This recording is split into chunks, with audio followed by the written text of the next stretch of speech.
bulto-bultong pera ang binibigay mo, talagang ano na, mahirap na matrace yan. But if you require on the blockchain na yung ibang mga recipients, for example, dapat direkto mong bilhin yan sa mga suppliers ng semento o ng hardware store or what, may resibo, at least matitrace mo yan na talagang nagagamit ng maayos yung pera, no? Attorney, tama ba ako? Yes, tama po. It's up to us to utilize this flexibility of the technology. Sige, thank you. Si Mayor Benji sent word that he has to leave by 11. So we'll ask him to go ahead, no, with apologies to Tiwala and Bayani Chain. So Mayor Benji, bago niyo po ikwento yung initiatives niyo po sa Baguio, dahil alam ko po nagpaplano na po rin po kayo mag-blockchain. Baka pwede rin po kayo magkwento ng konti sa aming lahat dito yung inyong 2 linggo nag-iimbestiga ng mga katiwalian sa ating bansa. Ano po yung mga nakita po ninyo, ano po yung mga nais nyo pong i-share rin po sa amin?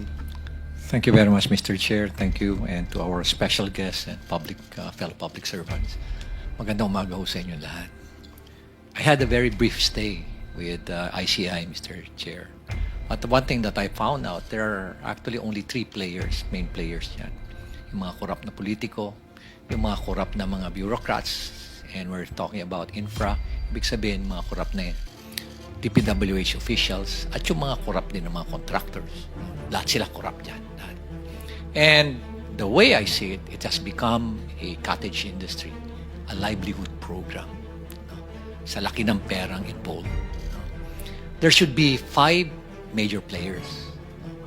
Yung funder, which usually yung mga lawmakers, the DPWH at yung mga contractors, local government at yung community. Pero in is out, yung dalawa. That's dalawa. So sila-sila lang nag-uusap. Most of the time, when we ask them, bakit hindi kayo transparent sa records? Bakit hindi nyo ilabas? Ang lagi nilang sinasagot is, paano kung i-alter nila? Paano kung baguhin at sirahin kami sa social media? So, ibig sabihin, anong mechanism? And that's the reason why we're pursuing this, itong transparency and accountability mechanism. And na-introduce nga itong blockchain sa amin. So, pag in-introduce mo, sinabi mo na sa mga official na yan na, o bakit hindi nyo i-blockchain? Wala na silang rason. Kasi very weak yung kanilang alibay. Nasabihin na, hindi namin gagawin yan kasi baka nakawin. O kaya baka i-alter kasi sirain pa kami. So, it's a very weak alibi. Pero may rason pa rin sila. May lusot sila.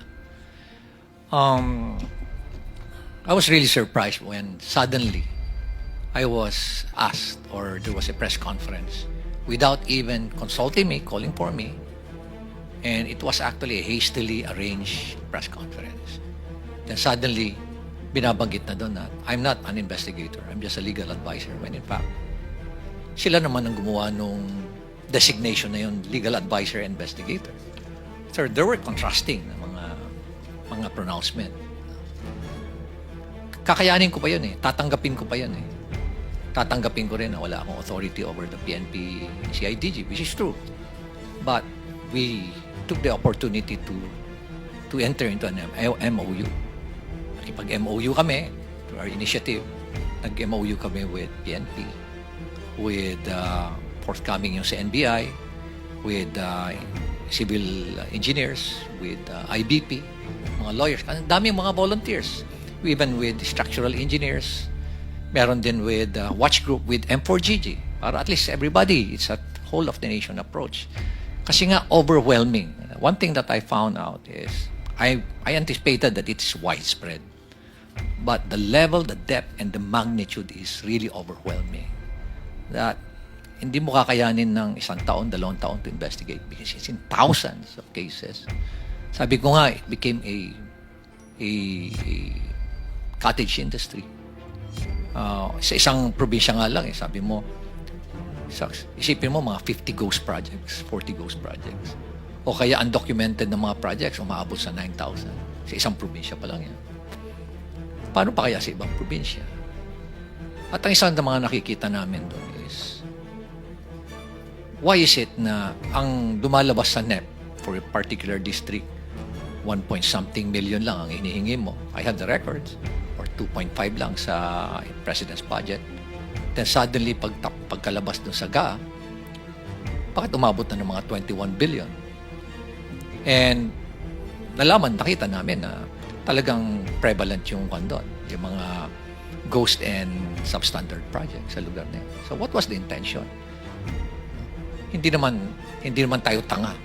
Nangyayari dito lumalabas na tanga ang Pilipino, kaya pabayaan mo na lang sila. Hindi na nila mapapansin yan. Nakakainsulto isipin. Nakakainsulto. Okay. Balikan ko uli yung press con na yan. Nilabas. And then, suddenly, tinabi na may conflict naman ako, being the mayor, and at the same time, being a member of the ICI. By the way, I'm not a member of the commission. I'm not a commissioner there.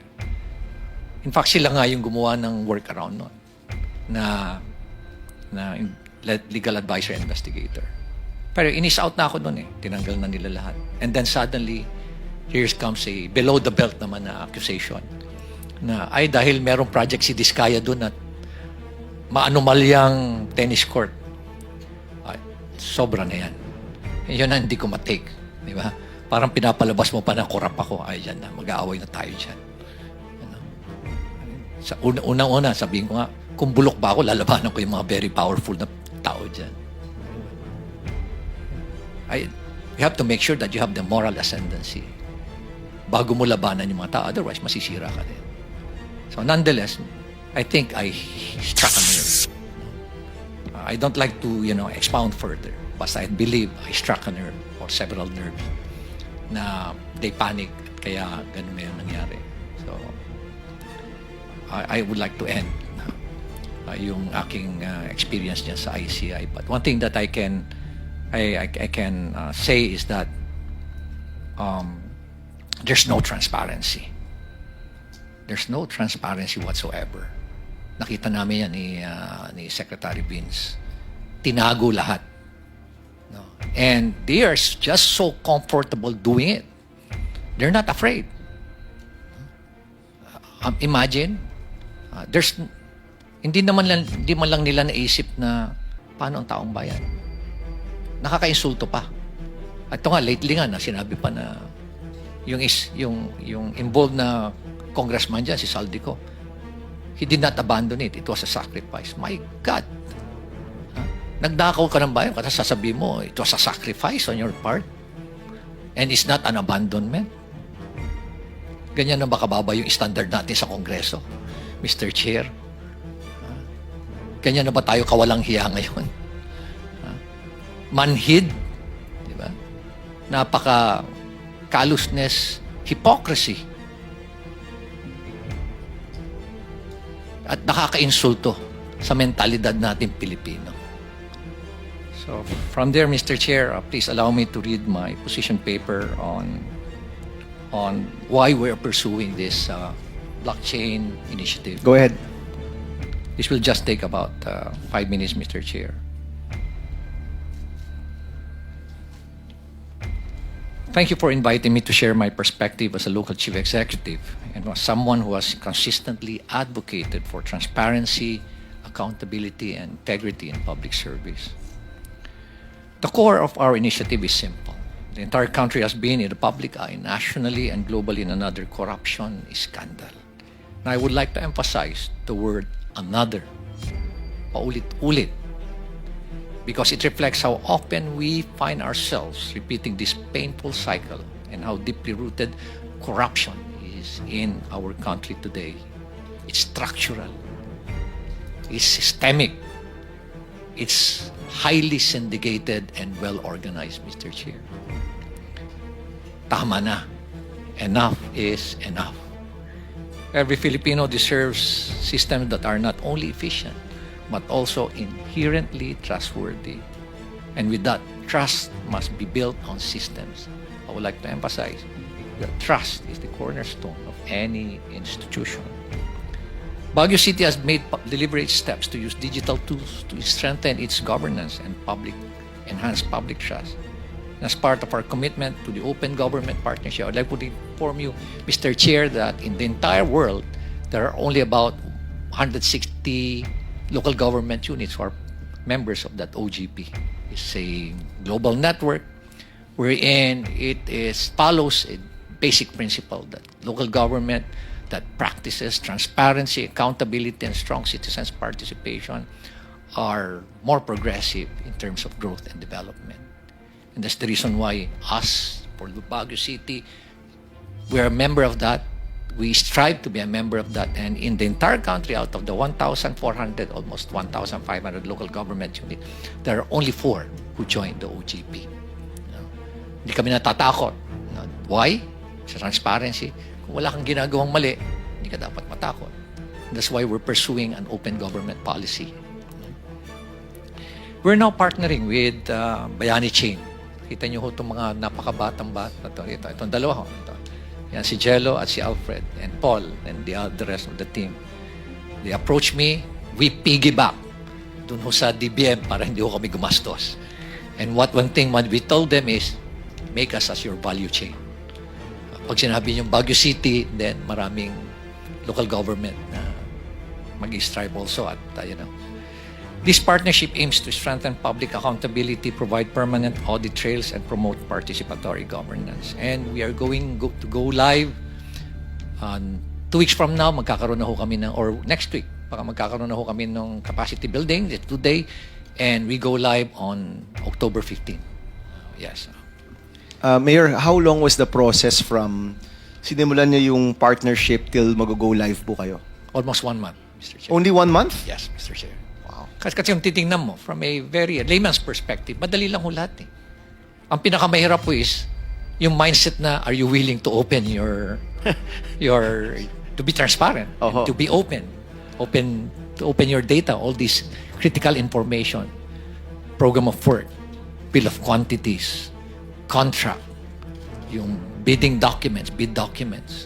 Yung mga yan, yung mga critical na mga designs, yung binanggit nyo kanina, technical plans, are you willing to open it up? Us in the city of Baguio, we're very much willing. With their platform, we will work on digitally recording infrastructure documents, procurement records, and the city's ordinance for permanent traceability and auditability. So lahat, Mr. Secretary, as long as it does not violate the Data Privacy Act, we're going to open it. Why blockchain technology? Because it addresses weaknesses that traditional systems cannot. And I believe this is aptly and adequately explained by the 2 other presenters. Since we signed the MOA, we've been preparing the necessary documents and records that will be placed in the chain. And we are also conducting knowledge sharing sessions and training for our personnel so that this innovation is not only technology-driven, but people-driven. Kaya nilalabas na namin sa MANCOM meeting namin yan. And we are coming up also with pronouncements sa aming posts sa social media. And as I've said, both DBM and DICT started using blockchain technology in 2024. At pipigibak lang ho kami kay Secretary Mina Pangandaman. Thank you very much, DBM. And thank you very much for filing the bill, Mr. Chair. Thank you very much for filing Bill 1330. All these efforts show that we are not waiting for the future. And these are early steps, but they carry a very strong message. We're beginning to embed blockchain into systems because good governance should never be an exception. It should always be a way of life. So maraming salamat po, Mr. Chair. Thank you, Mayor Benji. I know we'll be seeing you soon, maybe in another setting here in the Senate. Salamat po. I wish you all the best at sana po ituloy niyo yung investigasyon ninyo even outside of the ICI. Maraming salamat po. 1 month. Totoo ba yun, Bayani Chain? Where's Bayani Chain? Mr. Wong. Mr. Chair. Yeah.